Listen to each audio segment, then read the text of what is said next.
Hello and welcome to our third skinning tutorial.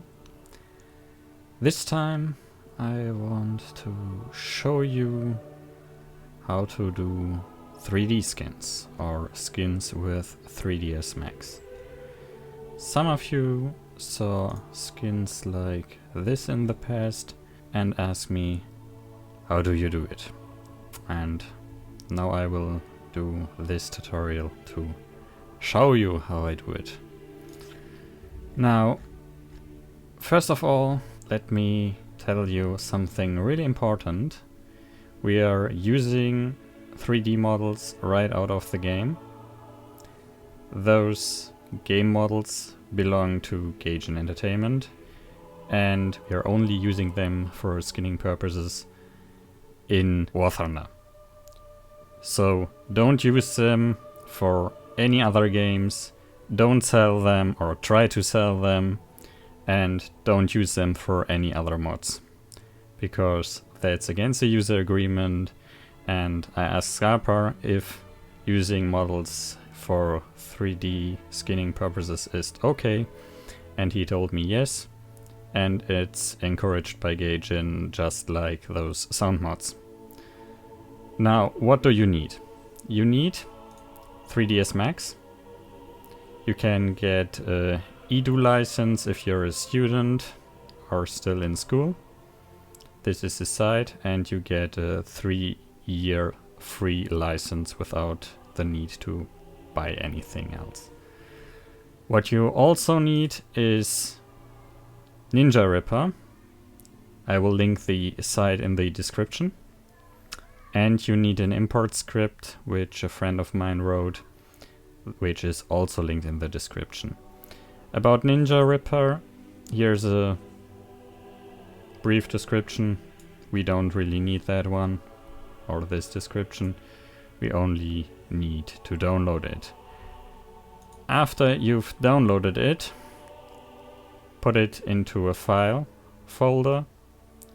I have mine directly on my desktop here, and we need the 64-bit version because we will rip our 3D content right out of the asset viewer. Now, another thing you need is an output folder. Create one yourself and then go into your 64-bit folder and start Ninja Ripper for the first time. Now what you want to do is you want to link your asset viewer directly with your Ninja Ripper, or the Ninja Ripper directly with the asset viewer. To do that, click on this button here and search for your asset viewer. Now in my case it's directly in my game folder, so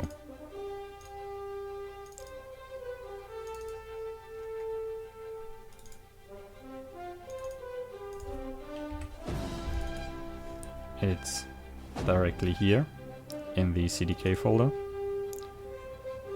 And as we see here, we don't really have an executable file, so go to all files, and you have two options. You can use the Cmd. It might work, maybe it won't work. If it won't work, then create a copy of your executable file of the Warthunder asset viewer and drag it into here.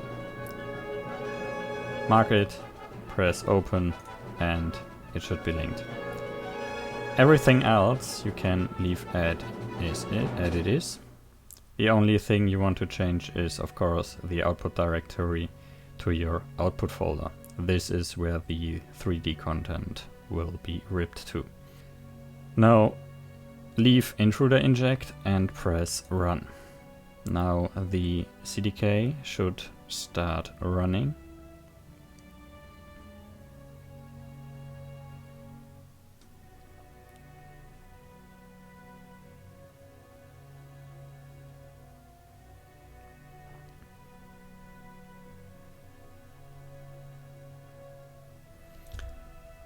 And what we are searching for are the GM files. So for Russian tanks it's USSR GM, and I will demonstrate in this video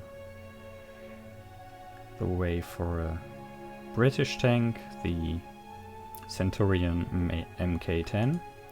So we go to UK GM, and down here we have our 3D models. Here it is. The low before the name is for low texture, so don't worry, the model here is high poly, and here we have the different level of detail modes which will be, or which are visible in the game. So LOD 0, 1, 2 and 3 for the greatest distance. What we want is the LOD 0, and now we press F12 on our keyboard, and you will notice the CPU frame stops and it's running again up here, and now it already has ripped the 3D model here directly in our output folder. Now, just for your info, here you have all texture dependencies, so in case you want to create skins for parts like, for example, the tracks, you can look them up here, how they are named and where they are. Now close the asset viewer and open up your output folder.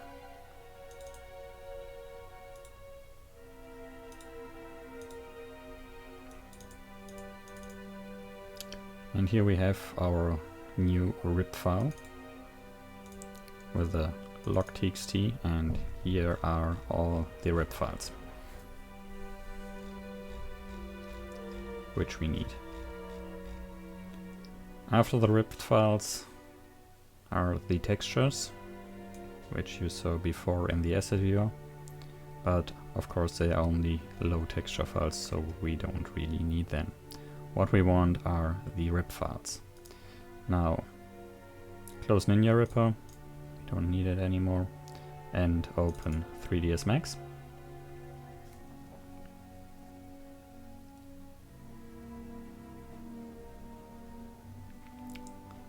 Depending on your system, this will take some time.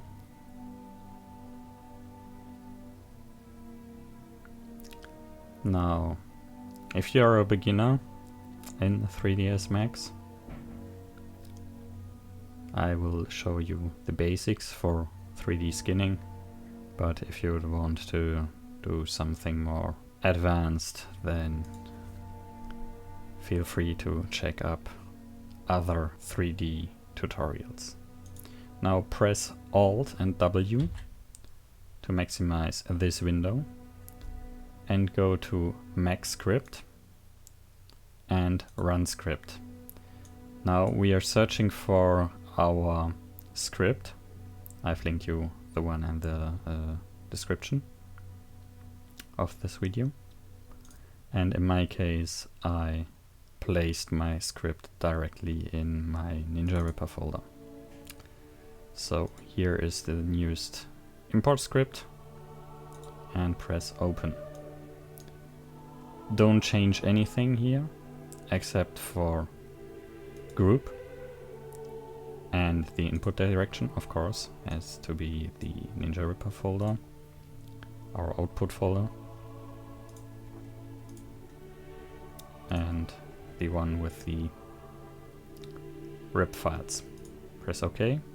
Now we type in our files we want to import.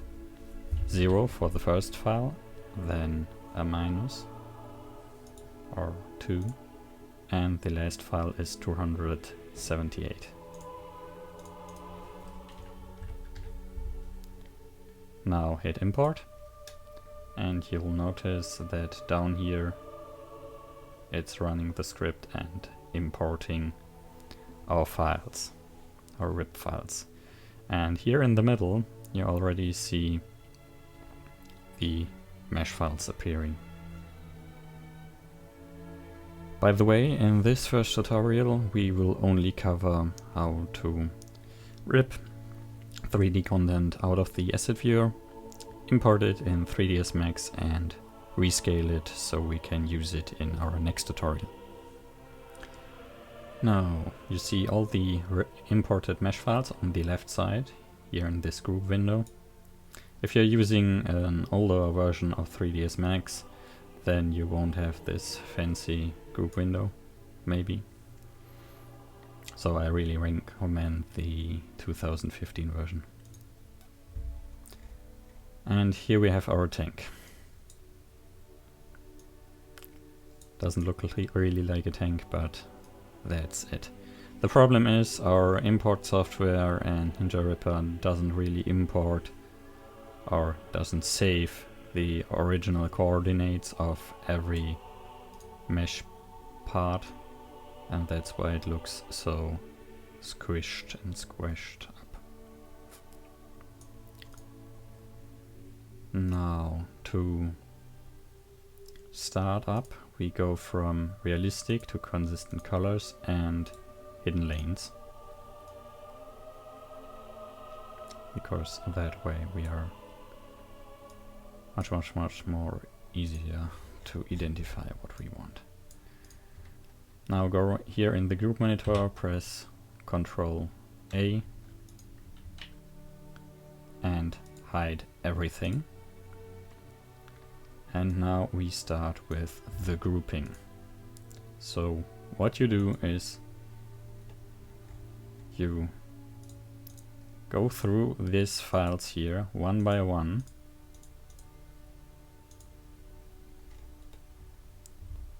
and let them reappear.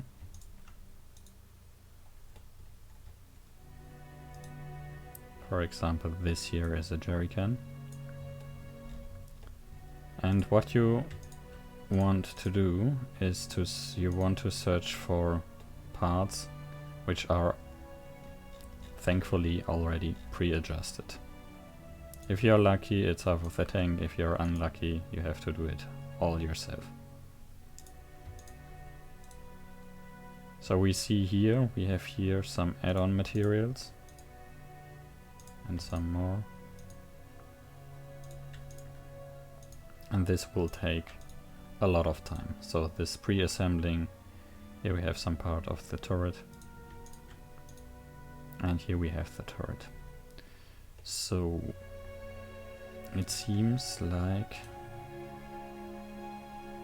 in this case we don't really have a pre-adjustment like on other tanks. So what we do in this case is we go in the top view, here in the top view, and activate the move tool. You can also use this one here or click here, otherwise click right and click on move. And now, like in a giant puzzle,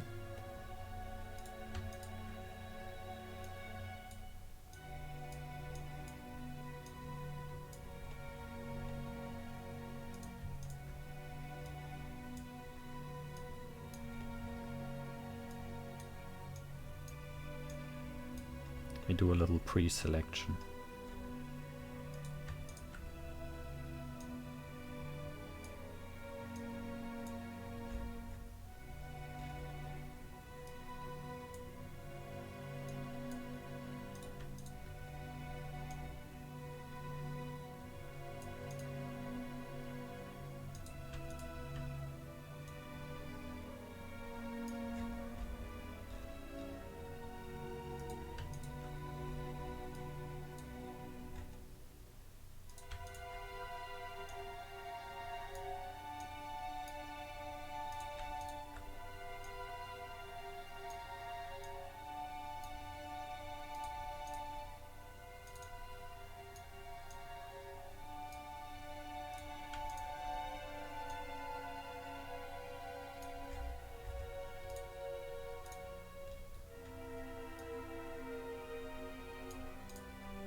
Now, what you might notice is that there are some parts double here. You can delete, if you want, you can align them to each other, or just delete them, because we really only need one of them.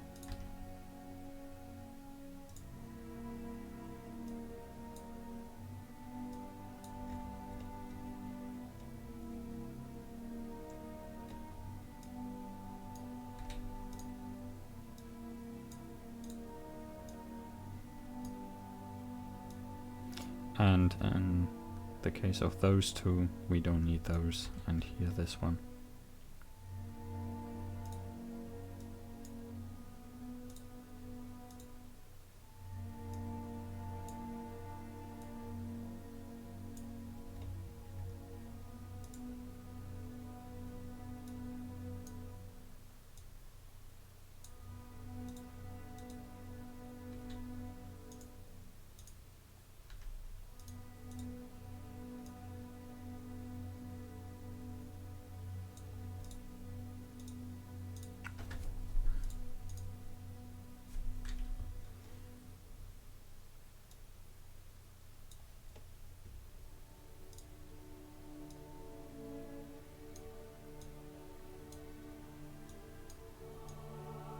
Now, I will just do the turret. Of course, you have to do the whole tank.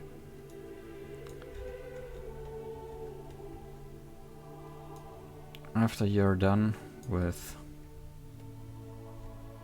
sorting the whole puzzle here, you start to align everything properly to your 3D tank model. If those helpers here are too far away, there is a way to center them directly on the object. To do this, go into Hierarchy, Effect Pivot Only, and go to Center to Object. Then click again on them, and now the object helper is directly where it should be.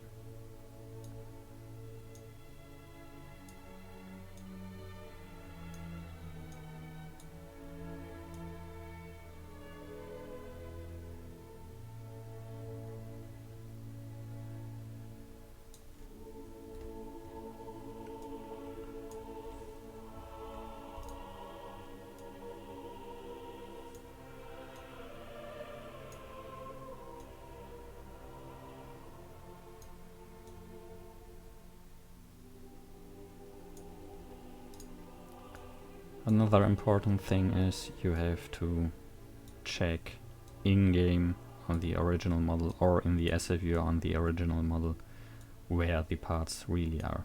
I'm doing this now freehand just for the demonstration, but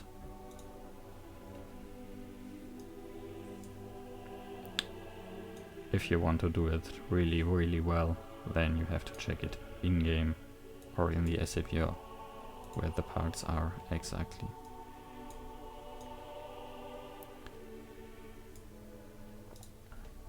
Now let's leave it at that. Of course you can add this roll and the other stuff. Oops.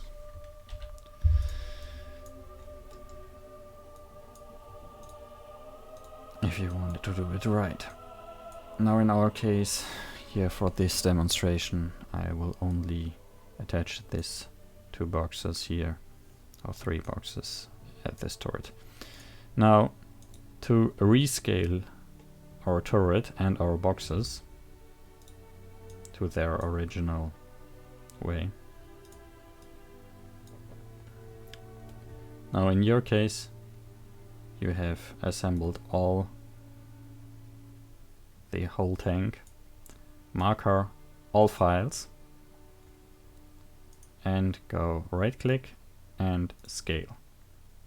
Now we see here we have the commander's hatch or the general hatch and other round parts. What we try now is we want to get them back in a round shape. And you'll notice, since we've checked all the files here, so the chest as well, they will scale automatically in the right way as well. And here on the side we have another round thing.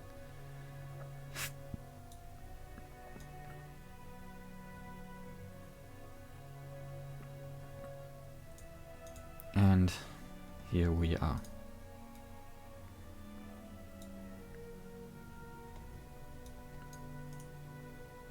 I will just isolate this selection so we only see those files now you want to see.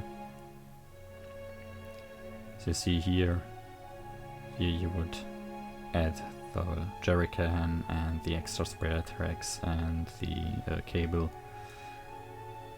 for the radio and additional stuff which was on the turret, of course the smoke pots and so on. Now to show you the final result of assembling and rescaling this Centurion, I've already did it. Here we are. This would be the final result. As you see here, all the parts are in place.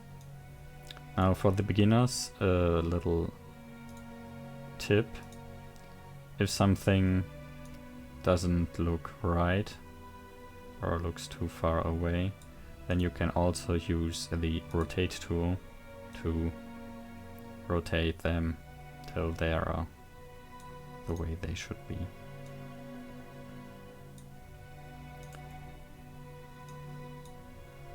And as you see here on the left side, I also grouped the files into different folders. So I have one folder with the turret, one folder with the gun, and one folder with the body. What I didn't assemble were the tracks and the suspension, because those are rarely skinned, or in the most times you don't really need them. But here on the right I have some extra parts which I could attach to the hull if I need them. But I don't really need to at the moment for my actual skin. Now, if you want to create folders, I will show you that for this part here. Choose the files you want to put in a folder, then go to Group and press Group and give it a name like Turret, hit OK, and you have a turret file. Now this folder here is automatically closed, so if you choose or want to choose one thing, automatically everything is chosen. To change that, go to Group and go to Group Open. And now we are able to select individual parts again. And that's exactly what we want to do. Now, if you have any questions, feel free to ask me in the YouTube comments or on Warthunder Live or in the forum. I hope you liked the tutorial for this part here. And in our next tutorial we will start with the actual skinning with this model. So we will do two types of skinning. The first one is the canvas paint tool, which allows you to directly draw on this 3D material, and the other way is to bake pre-selected textures and use them in Photoshop. To show you two types of skins, this one here was done with the bake method, and of course the material here was done with the canvas paint tool. That's it for today, and see you next time. Bye bye.